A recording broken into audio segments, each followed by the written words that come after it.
Memasuki masa dewasa, anak Betawi akan menikah. Inilah saatnya mengenakan busana tradisi Betawi. Calon pengantin perempuan dirias mengenakan busana yang disebut baju rias bakal. Baju ini khusus dikenakan saat pernikahan.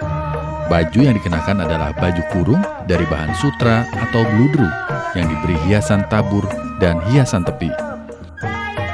Baju kurung juga disertai hiasan dada yang disebut lidah-lidah dan selendang dari bahan yang sama yang disebut celemet. Sementara kalung tebar dikenakan di atas lidah-lidah. Kain yang dikenakan merupakan kain songket yang bermotif pucuk rebung atau tumpal. Sanggulnya tidak terlalu besar, disebut sanggul sawi asin, dengan butut bebek dilingkari roje melati. Hiasan sanggul memakai kembang goyang 7, 9, atau 11 buah. Mengenakan anting-anting.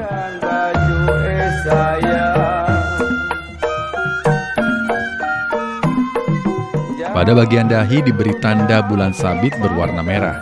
Pergelangan tangan mengenakan gelang listring. Cincin belahan rotan dipakai di jari manis.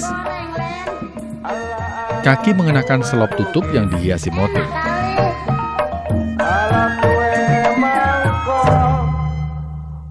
Dengan mengenakan pakaian rias bakal, seorang calon pengantin perempuan siap dinikahkan dengan calon pasangan hidupnya.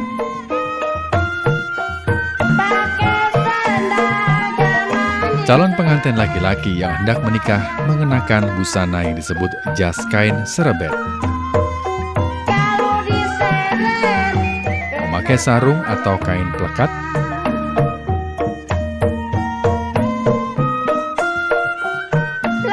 Mengenakan kemeja lengan panjang warna putih atau menyesuaikan. Mengenakan jas terbuka model Eropa.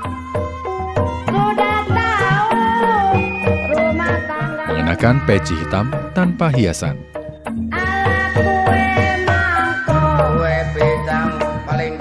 Mengenakan pantofel atau selop tertutup.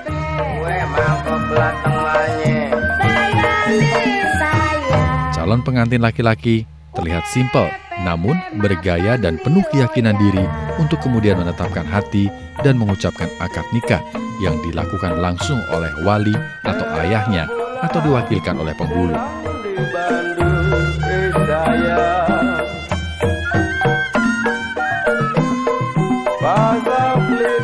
Selamat berbahagia.